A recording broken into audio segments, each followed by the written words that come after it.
श्री हरिहर भगवान की जय हो। तो पूर्वे शाम भी पूर्वजः, ये है तो पूर्वजों के भी पूर्वज, लेकिन कभी भी 5 वर्ष से 6 वर्ष के भी कभी नहीं होते। अब यहाँ पर परीक्षित जी ने प्रश्न कर दिया कि भगवान थोड़ा हमें विदुर चरित्र समझा दीजिए, सुना दीजिए। श्री सुखदेव जी महाराज बताने लग गए, यदा तु राजा स्वसुतान साधून पुषणन् न धर्मेण विनष्ट दृष्टिः भ्रातुर्यविष्ठस्य सुतान् बिबन्धून् प्रवेश्य लाक्षा भवने ददाह। यहां पर कहा विनष्ट दृष्टि, जो अंधे हो गए। अच्छा ये बताओ, धृतराष्ट्र क्या बचपन के अंधे नहीं थे क्या, जो बोल दिया आज अंधे हो गए?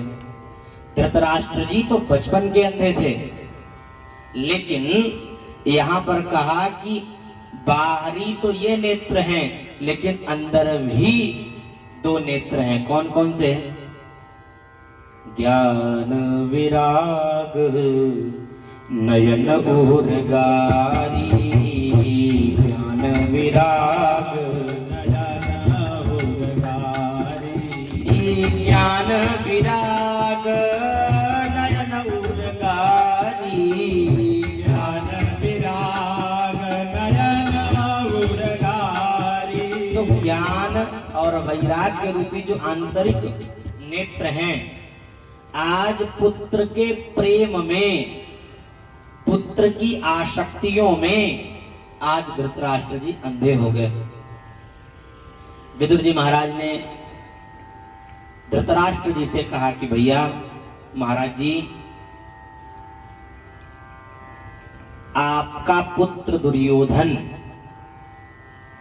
ये साक्षात कलयुग है, आप इसको हटा दीजिए, नहीं तो भारी समस्या आएगी, भगवान के दर्शन भी दुर्लभ हो जाएंगे।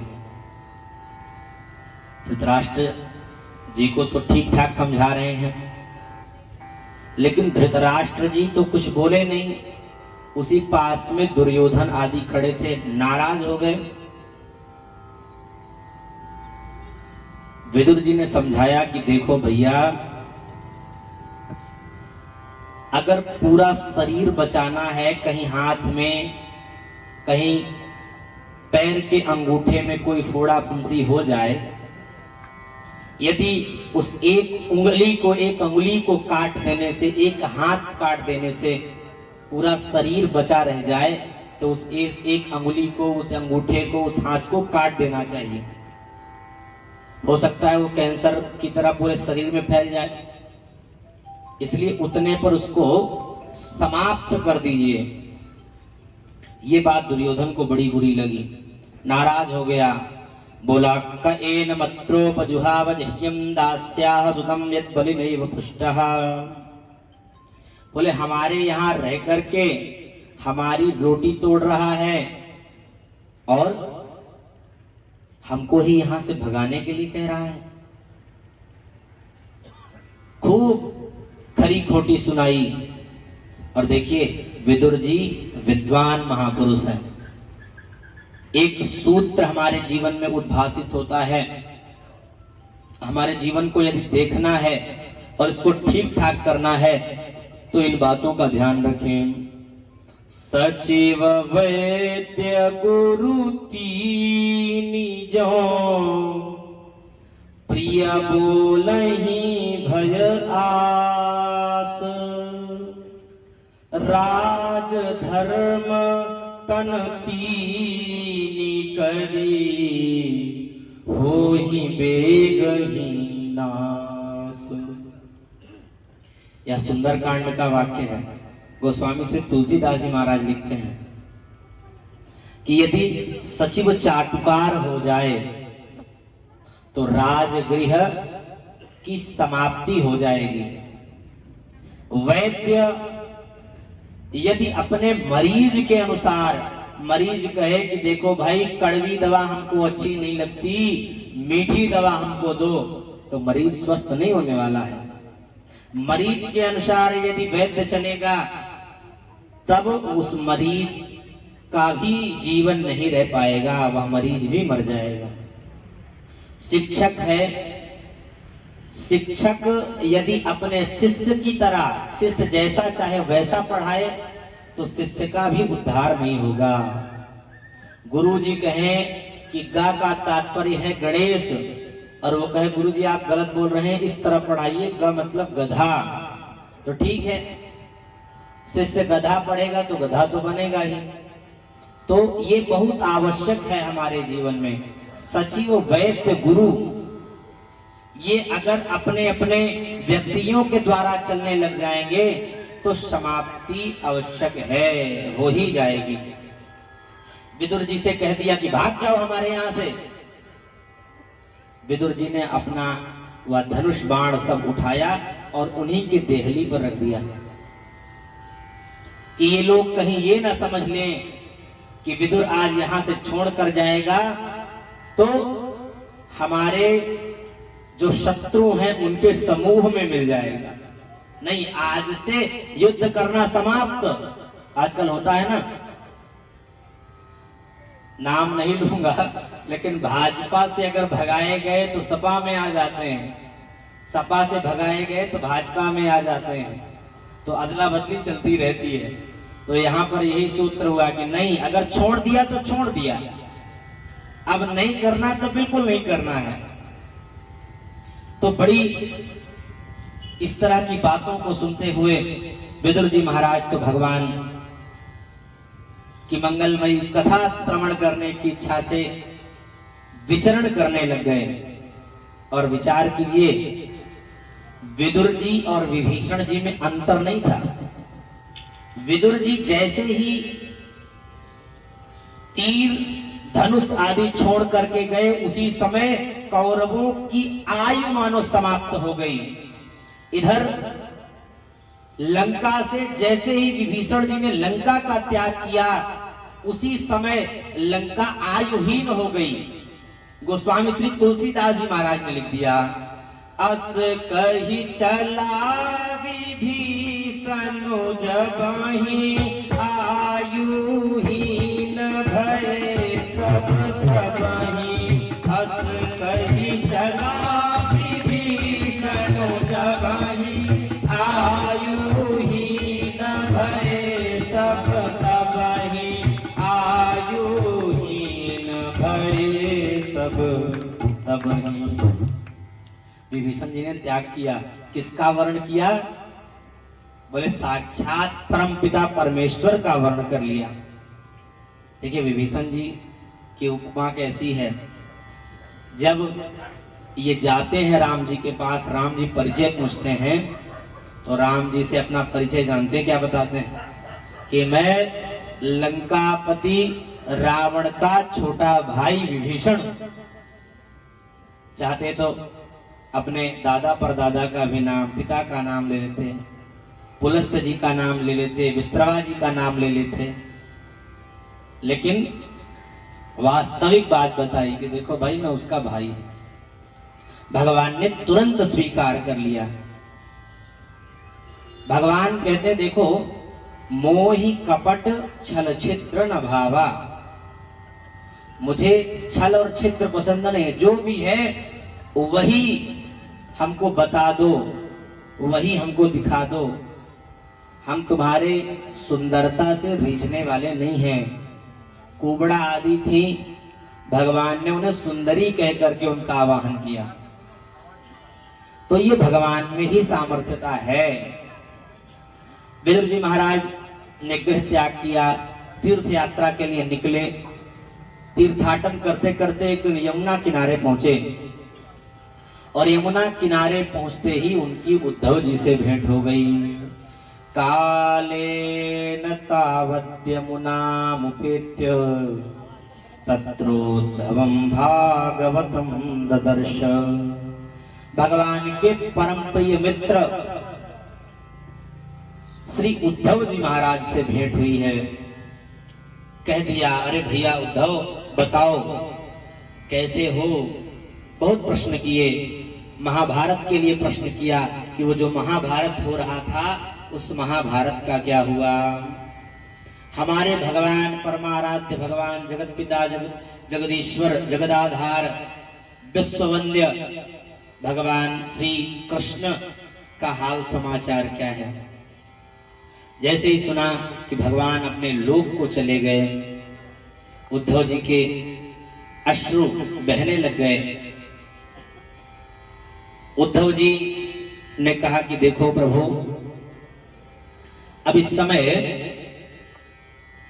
आप बद्रीनाथ आदि के क्षेत्र में जाइए, वहां पर महात्मा मैत्रेय जी आपको जो भगवान ने उन्हें ज्ञान दिया कि विदुर जी को यह ज्ञान दे देना, उस ज्ञान को आप जाकर के श्रवण कर लीजिए। पहुंचे हैं विदुर जी, टहलते विचरण करते बद्री विशाल की ओर पहुंचे और जाते ही मैत्रेय जी से प्रश्न कर दिया, सुखाय कर्माणि करोति लोको न तैः सुखं वान्यदुपारमं वा विन्देत भूयस्तत एव दुःखं यदत्र युक्तं भगवान् वदिन्नः। विदुर जी महाराज पूछते हैं कि प्रभु कृपा करके ये बताइए कि संसार का प्रत्येक प्राणी सुखी होना चाहता है। ऐसा कोई व्यक्ति नहीं है जिसके मन में यह लालसा ना हो कि मुझे सुख की प्राप्ति हो जाए। लेकिन सुख चाहता तो है, लेकिन सुख मिल जाए वो तो संभव नहीं है। कहीं रास्ते में कहीं यात्रा करने आप निकल जाओ, आपको भूख जोर की लगी हो तो ये संभव थोड़ी नहीं कि आपको भोजन मिल ही जाएगा उसी समय। भोजन मिलेगा, कब मिलेगा, कैसे मिलेगा, उसका कोई पता नहीं। तो व्यक्ति हर समय चाहता है, हर व्यक्ति चाहता है कि हमको सुख मिले। पर यहां पर प्रश्न ये है कि वह जीव सुखी कैसे हो। सुख चाहता है पर सुख मिलता नहीं, तो बताइए कैसे सुखी होगा। कोई दलदल में गिर जाए तो ज्यों तो उसको निकालने के लिए हाथ पैर वो पटकेगा वो व्यक्ति, लेकिन दलदल है उसमें जैसे ही अपने को और उछाल पटक करेगा तो वो और अंदर धंसता चला जाएगा। उसी प्रकार यह माया है।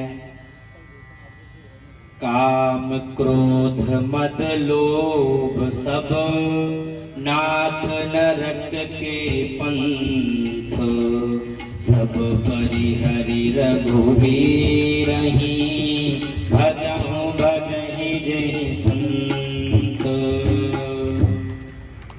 व्यक्ति सुखानुभूति चाहता है, यह दुखालय है, यहाँ सुख कैसे मिल सकता है।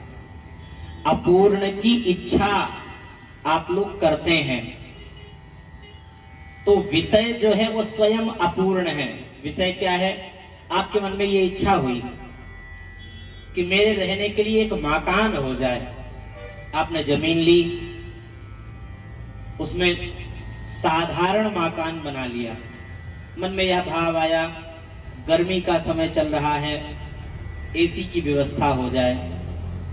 और एसी की व्यवस्था हो गई तो मन ने कहा कि भाई ठंडी आ गई, ठंडी में गीजर हो जाए, हीटर हो जाए। इससे भी आगे बढ़े तो मन में ये विचार आया कि पैदल जाना अच्छा नहीं लगता, इतना अच्छा मकान हमने बना लिया, पैदल जाएंगे तो लोग क्या कहेंगे। तो कार की व्यवस्था हमने कर ली। अब कार भी अनुकूल नहीं लगी तो ये हुआ कि भैया चार्टर्ड प्लेन अगर हो जाए तो अपने छत पे रख लें, यहीं से उड़ते चले जाएं जहां जाना हो। वो भी आपको प्राप्त हो जाएगा, तब भी आपके जीवन में वो सुख जो है नहीं रहेगा।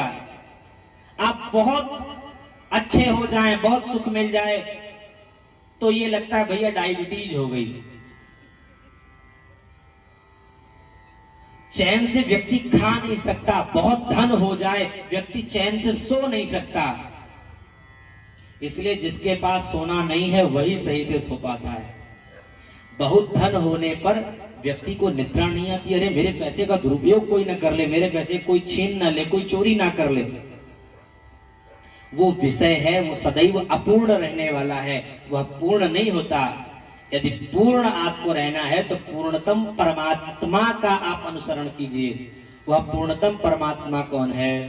पूर्णमदः पूर्णमिदं पूर्णात् पूर्णमुदच्यते पूर्णस्य पूर्णमादाय पूर्णमेवावशिष्यते। संत लोग कहते हैं ना, कोई तन दुखी कोई मन दुखी, कोई धन बिन रहत उदास, थोड़े थोड़े सब दुखी सुखी राम के दास। कोई धन दुखी कोई मन दुखी, कोई धन बिन रहत उदास, थोड़े थोड़े सब दुखी सुखी राम के दास। तो वह परमात्मा से ही हमको यह सब जो प्राप्त होता है वह परमात्मा से ही प्राप्त होता है। अब हम आप ये समझ लें कि हमारे द्वारा ही प्राप्त हुआ है तो वो गड़बड़ हो जाएगा। बिजली घर से आपके घर तक तार खिंची हुई है, वह तार आपके बोर्ड में आई और आपके घर में प्रकाश हो गया। तो आपके घर में प्रकाश हुआ है, ना कि आपका घर बिजली घर है। आपके घर में प्रकाश वो बिजली घर के द्वारा पाइप के माध्यम से वह आपके घर में आया। तो वही भगवत प्राप्ति संतों के द्वारा, वही सुख भगवान की कृपा से, जो ये हम सुख जिसको समझते हैं वो भी भगवान के द्वारा ही हम आप सबको प्राप्त होता है।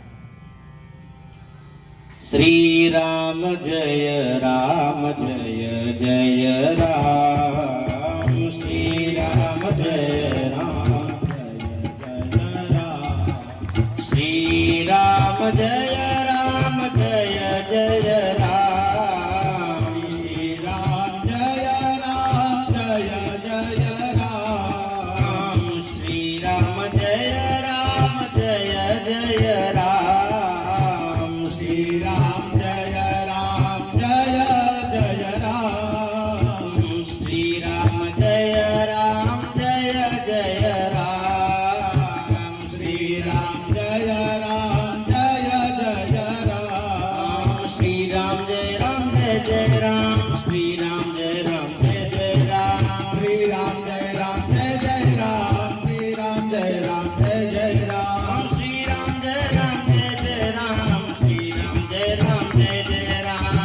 जय राम जय जय राम, श्री राम जय राम जय जय राम, श्री राम जय राम जय जय राम, श्री राम जय राम जय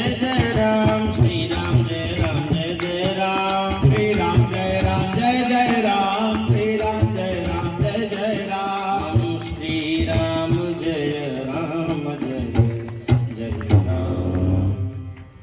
अब सृष्टि के विस्तार का वर्णन किया। कहा कि सनक सनंदन सनातन सनत कुमार चारों ऋषियों का प्राकट्य हुआ। इन्होंने सृष्टि विस्तार में अपनी भूमिका मना कर दी, कह दी कि मैं सृष्टि विस्तार के चक्कर में नहीं पड़ूंगा। इनको इतना क्रोध आया कि मेरे बेटों ने मेरी बात नहीं मानी। वही उनका क्रोध भृकुटी का भेदन करके भगवान रुद्र को प्रकट कर दिया। रुद्र रो रहे थे, इसीलिए इनका नाम रुद्र पड़ा। भगवान रुद्र से ब्रह्मा जी ने निवेदन किया कि प्रभु बताइए, सृष्टि विस्तार में मेरा सहयोग आप करेंगे? उन्होंने कहा बिल्कुल करेंगे, क्यों नहीं करेंगे। तो बोले करके दिखाइए। तुरंत भूत प्रेत पिशाच डाकिनी शाकिनी सभी को प्रकट कर दिया। ब्रह्मा जी ने हाथ जोड़ लिया, प्रभु बड़ी दिव्य आपकी यह सृष्टि है, लेकिन आप रोक दीजिए, आप भजन करिए जा करके।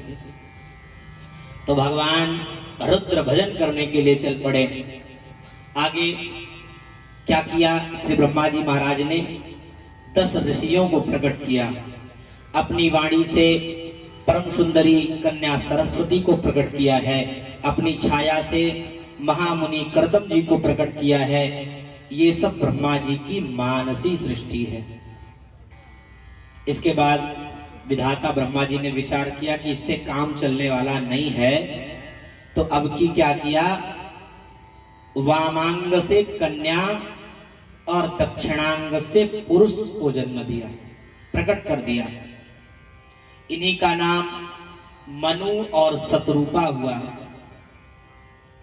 इन्हीं मनु शतरूपा से मैथुनी सृष्टि का आरंभ हुआ।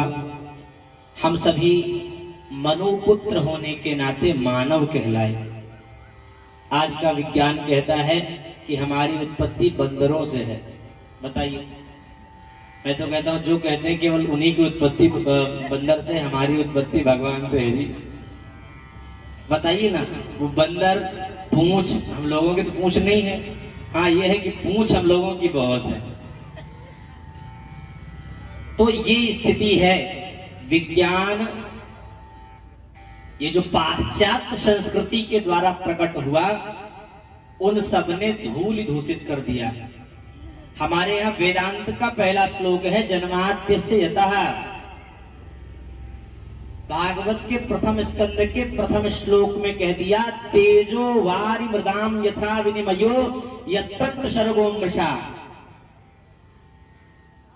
अग्नि को अगर बुझाना है तो आप जल उसके ऊपर छोड़ दीजिए, अग्नि बुझ जाएगी।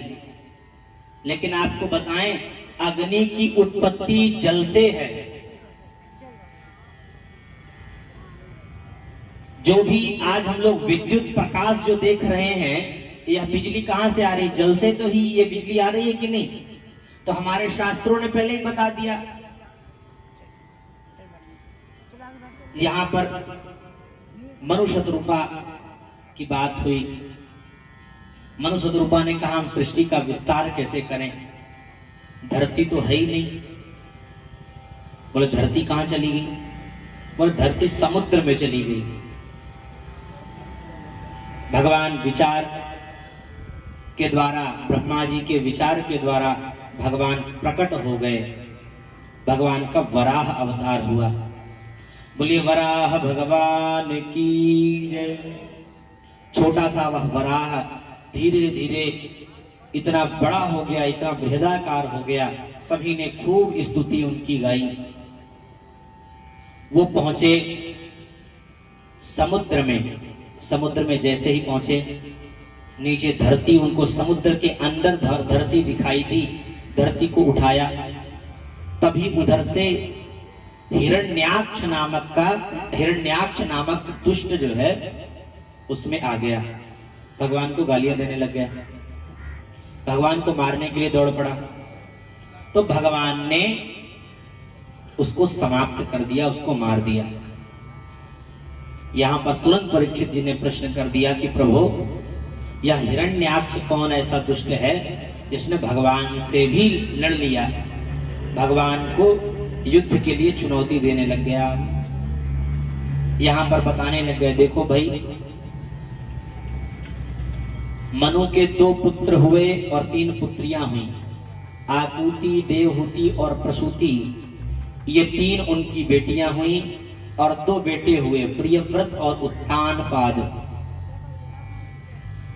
यहां पर बताया, मैत्रेय मुनि बताते हैं कि विदुर जी, महामुनि कश्यप जी जो थे, उनकी दिति, अदिति, दनुकाष्ठा, सुरसा, ये अनेकानेक उनकी पत्नियां थी। उनमें दिति नाम की जो पत्नी थी, एक दिन सूर्यास्त के समय, संध्या के समय, जब श्री कश्यप जी महाराज अपनी संध्या वंदन कर रहे थे, उसी समय उन देवी ने आकर के काम रत याचना श्री कश्यप जी से की। कश्यप जी ने कहा, देखो देवी, एशाम घोरतमा वेला, या घोरतम वेला है। इस समय भगवान रुद्र अपने गणों के साथ, भूत प्रेत पिशाचों के साथ विचरण करते हैं, यह समय अच्छा नहीं है। बहुत मनाया, लेकिन वह आवेश ऐसा था, कश्यप जी ने भगवत इच्छा समझ करके उनके काम को शांत किया।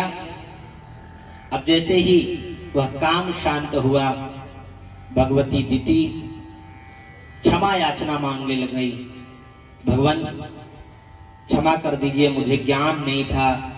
बोले अब ज्ञान हो अथवा ना हो, अब तुम्हारी कोख से 2 आतंकवादी का जन्म होगा। ऐसे होंगे सभी को परेशान करके रख देंगे। भगवान को भी परेशान करने में वो समर्थ होने लग जाएंगे। अब तो दुखी हो गई दीति मैया कि हमारे बेटे ये सब करेंगे, लेकिन अंत में कहा कश्यप जी ने, चिंता मत करो, तुम्हारे पोते के द्वारा तुम्हारे पुत्रों का कल्याण होगा। और सुनो, भगवान के द्वारा ही उनका कल्याण होगा। अब हिरण्याक्ष और हिरण्यकशिपु की बात हुई। कौन ये हिरण्याक्ष और हिरण्यकशिपु, कैसे ये राक्षस बने? तो बताया कि हमारे जो पुत्र थे, मानस पुत्र, चारों ऋषि सनक, सनंदन, सनातन और सनत कुमार, ये चारों एक बार वैकुंठ गए भगवान के दर्शन करने के लिए। जैसे ही वैकुंठ के द्वार पर पहुंचे, पार्षदों ने, जय विजय नामक पार्षदों ने इनको रोक दिया। महात्मा थे, तेजस्वी थे, क्रोध आ गया और इनको 3 जन्मों तक राक्षस योनि प्राप्त हो ऐसा शाप दे दिया। अब क्या था, तुरंत ये भगवान के चरणों में गिर गए कि प्रभु क्षमा कर दीजिए। अब क्या था, इधर बाहर शोर शराबा मचा, अंदर से वैकुंठाधिपति भगवान बाहर आए। भगवान ने उनको नमन किया, ऋषियों प्रणाम। ऋषियों ने जैसे ही भगवान का दर्शन किया, वैसे ही सारा क्रोध समाप्त हो गया। लेकिन देखो, अभी क्रोधित थे। क्रोधित कोई व्यक्ति हो, उसे घर में कभी प्रवेश नहीं उसका होने देना चाहिए। प्रेम पूर्वक उसको उस समय लौटा दो, क्योंकि क्रोधाग्नि उसके अंदर उद्दीप्तमान है। वह क्रोधाग्नि, देखिए हमारा शरीर 5 तत्वों से बना है। क्षिति जल पावक गगन समीरा, क्षिति जल पावक गगन समीरा, पंच रचित यह अधम शरीरा, पंच रचित यह अधम शरीरा। हमारा शरीर 5 तत्वों से बना है। क्षिति जल, पावक, गगन और समीर। पृथ्वी, जल, तेज, वायु, आकाश, इन 5 तत्वों के द्वारा हमारा शरीर बना है। हम कोई भी बात अपने अंदर, देखिए आप लोग विचार करते होंगे या नहीं करते होंगे, मैं तो करता हूँ। कोई हमारे मन में कोई बात चल रही हो, हमने किसी से, एक व्यक्ति से कही हो, वह वातावरण बन जाता है। क्योंकि पृथ्वी, जल, तेज, वायु, आकाश बाहर भी विद्यमान है, उन्हीं का अंश हमारे शरीर में भी है। तो कोई बात होती है तो धीरे धीरे वो बात फैलने लग जाती है। आप ना भी बताएं तो उसका जो प्रभाव है वो स्वयं स्वतः ही चलने लग जाता है। तो क्रोधित जो व्यक्ति हो, वह उस समय तनिक शांत भी हो जाए तब भी ध्यान देना चाहिए, नहीं अभी इसके अंदर अग्नि है। शांति पूर्वक किसी बहाने से उनको बाहर ही ले जाओ। बाद में आए, जब चित्त शांत हो जाए उस समय आए, बहुत बढ़िया है। अब क्या था, इन्होंने शाप दे दिया। भगवान ने भी कहा कि देखिए हमारे पार्षदों ने आपका अपमान किया। पार्षद का अपमान मतलब राजा ने अपमान किया, तो मैं भी दंड योग्य हूं। ऋषियों ने कहा नहीं नहीं भगवान, आप कैसी बात कर रहे हैं। तो ये हुआ कि भाई भगवान ही रक्षा करने के लिए प्रत्येक इनके जन्म में भगवान ही इनका कल्याण करेंगे। हिरण्याक्ष हिरण्यकशिपु बने, तब भगवान वराह के रूप में भगवान का अवतार हुआ। खंभे से भगवान प्रकट हो गए। देखिए अपने भक्तों के लिए भगवान कहां कहां से प्रकट हो जाते हैं। भक्तों की मान रखने के लिए भगवान अपनी स्वयं के मान को